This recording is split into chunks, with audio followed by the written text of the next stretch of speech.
Salut, tu vas bien? Une nouvelle vidéo, et dans cette vidéo je vais vous parler d'animation. Je tiens à vous dire merci pour vos retours de ma dernière vidéo où je vous parlais d'un jeu, parce que je vous parlais justement du jeu Dessine-moi une lune, et vous étiez nombreux à m'envoyer des messages, à me dire que vous l'avez testé pour ceux qui ne connaissaient pas dans les centres de loisirs et que ça avait super bien marché. Là c'est vraiment un kiff, et parmi vous il y en a qui m'ont dit ça serait bien de faire d'autres vidéos sur des jeux comme ça, donc c'est pour ça que j'ai eu l'idée de cette vidéo, parce que j'ai un kiff. Mais alors là c'est un gros kiff monumental que j'aime faire dans chaque centre de loisirs que j'anime. Dès que je fais un projet d'animation je suis obligé de faire ça. J'adore créer des jeux. Alors bien sûr évidemment créer des jeux c'est un bien grand mot. Le truc que je kiffe surtout, je sais pas si parmi vous il y en a qui le font, c'est en clair de prendre un jeu, de prendre un autre jeu et de le fusionner et d'en faire qu'un seul.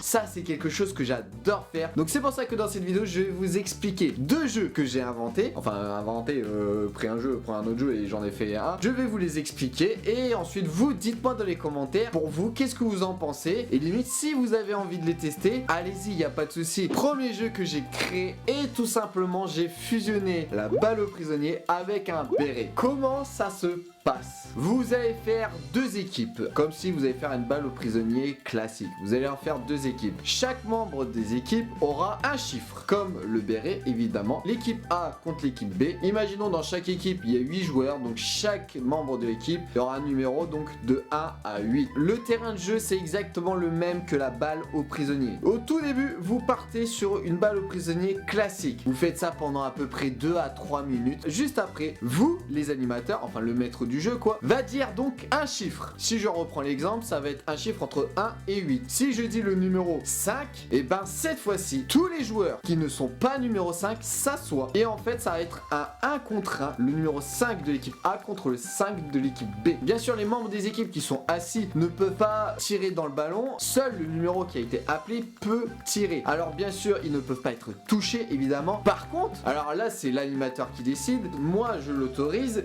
Ils ont le droit de bloquer le ballon. En fait, ça fait comme s'ils se transformaient en mur. Ils ont le droit de récupérer le ballon pour éviter que ça aille dans la prison. Après, c'est vous qui décidez. Si vous voulez vraiment que ça soit un genre de plot qui ne bouge pas, il n'a pas le droit de bouger. Moi, je l'autorise, c'est un genre de mur. L'enfant s'assoit et il a le droit de faire ça pour essayer de bloquer. Et s'il a réussi à le bloquer, et ben il donne au numéro qui est debout. Pendant une minute à peu près, vous avez fait du one contre one pour le numéro 5. Et juste après, salade comme le béret. Tout le monde se relève et ça va être tout le monde sur tout le monde. Allez, bah pareil, ça part sur une balle au prisonnier classique. Et puis juste après, pareil, hop, numéro 2. Tout le monde s'assoit qui n'est pas numéro 2. Et le numéro 2 des deux équipes vont s'affronter. Alors bien sûr, si vous allez dire un chiffre où la personne est dans un clan et l'autre personne est en prison, c'est à vous, en tant qu'animateur, de regarder quand même un peu les chiffres. Vous pouvez très bien dire numéro 2. Ah bah merde, il y en a qu'un seul et l'autre il est en prison. Bah on rajoute le numéro 5. Donc ça veut dire que dans une équipe, il y aura un seul joueur qui va être debout, et dans l'autre équipe, il y en aura deux. Là, ça va être du 1 contre 2. Par contre, dans la prison, c'est pareil. Le numéro qui n'a pas été appelé s'assoit. Si je reprends l'exemple de tout à l'heure, le numéro 1 est en prison, bah, il n'y a que lui qui se lève, les autres s'assoient. Et si la balle va en prison, et ben c'est le numéro 1 qui shoot. Moi, j'aime bien ce système-là parce que ça permet au moins aux enfants d'avoir chacun le ballon, et c'est dans les règles du jeu. Ça évite que nous, en tant qu'animateurs, faire allez, faut passer le ballon, faut que tout le monde joue. Ça évite de répéter encore et encore, et t'as toujours, on va dire, l'enfant le plus grand, celui qui est toujours à fond dedans, il est prêt à gagner. Là, vu que c'est la règle du jeu, hop,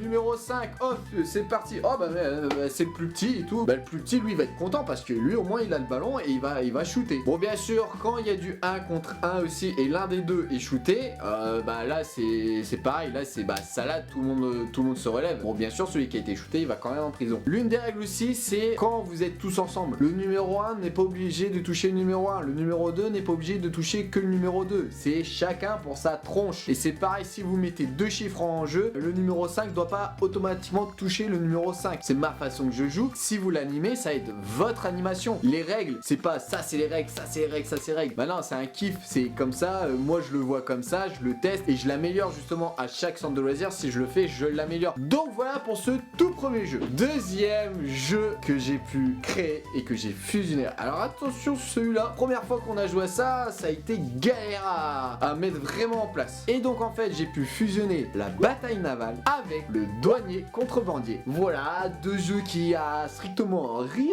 à voir, mais t'en fais un seul et c'est ça que j'adore. Donc vous allez constituer deux équipes, exactement comme le douanier contrebandier. Sauf que là, au lieu d'appeler les douaniers contre les bandiers, il y aura les attaquants contre les défenseurs. Donc vous avez formé vos deux équipes. Vous allez donc choisir qui est attaquant et qui est défenseur. Pour bien faciliter la chose, il y aura donc l'équipe A contre l'équipe B. L'équipe A sera donc en attaque, l'équipe B sera en défense. Ce qui va se passer, vous allez mettre deux animateurs à chaque extrémité de votre terrain. L'animateur qui est dans la zone d'attaque, lui devant lui, il aura le plateau de jeu d'une bataille navale, donc de A jusqu'à J je crois, et de 1 jusqu'à 10 si je me souviens bien, mais elle sera vide. De l'autre côté, on a l'animateur du côté défense, que lui il aura son plateau de jeu, donc le plateau de l'équipe qui défend, il y aura tous les porte-avions, les 4 cases, 2 cases, etc. Donc tous les bateaux mis en place. Avant de commencer ce jeu, les animateurs aussi vont devoir faire de la préparation. Non seulement ils vont préparer les plateaux, faire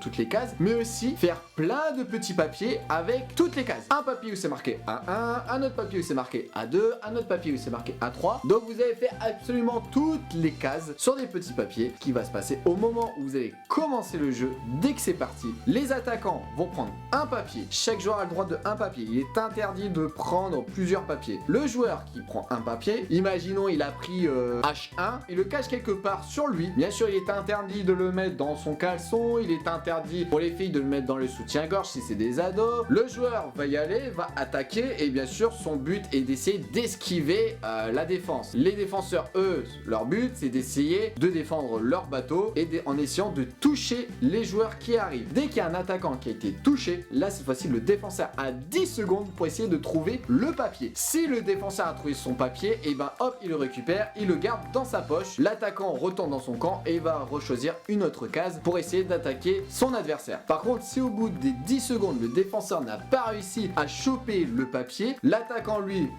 il peut repartir tranquillement et s'il arrive à l'autre bout, et ben là il donne son papier à l'animateur et là il regarde C1. Alors C1 c'est où C1 et ben c'est plouf. Donc là l'attaquant retourne dans son camp et il va lui dire bon C1 c'est plouf. Bien sûr si vous avez perdu une case et ça a échoué grâce à la défense, bah vous l'avez perdu, vous ne pourrez plus l'utiliser directement. Vous faites des parties d'une demi-heure. Au bout d'une demi-heure les attaquants deviennent les défenseurs deviennent les attaquants. Hop, vous échangez. Alors bien sûr après tous les papiers qui ont été récupérés par les défenseurs ou qui a été amené à l'autre camp sont remis au tout début quand vous recommencez une partie. Si vous voulez pas faire une demi-heure de la partie, faites-la 15 minutes, 20 minutes, c'est vous qui décidez. Donc voilà, j'en ai terminé avec cette vidéo, j'espère que ça vous aura plu. Dites-moi dans les commentaires si le jeu numéro 1 ou le jeu numéro 2 vous plaît, rien que quand je l'explique. Si vous voulez les tester, allez-y, il n'y a pas de souci. Et franchement, si vous les testez et que ça a bien marché, venez m'en parler, mettez dans les commentaires, je veux savoir si vous avez bien, si ça a bien marché, si ça n'a pas trop marché. On va en discuter tranquillement, il n'y a pas de souci. Franchement, si vous voulez tester de fusionner des petits jeux comme ça, allez-y, franchement, c'est un grand kiff de le faire. Mais sinon, je vous dis à très bientôt pour une prochaine vidéo. Tchuss!